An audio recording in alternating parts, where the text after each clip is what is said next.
Hello guys, good morning. आज चाहिँ शनिबारको दिन। आजदेखि चाहिँ म किप लेभलको चाहिँ 5 लेभलको पढ्न लाग्छ कोरियन भाषा। त्यही भएर आजदेखि चाहिँ अब यो किप क्लास नसकिन्छ अब ब्लग खासै बनाइँदैन। अनि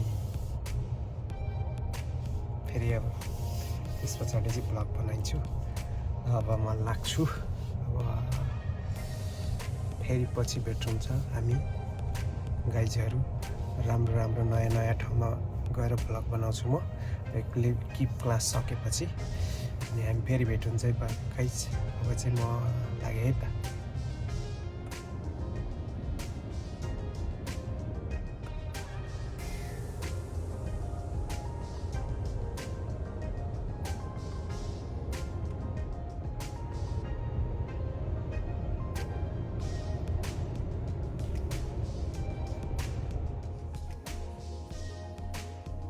정상훈 씨 너무 녹차나 씨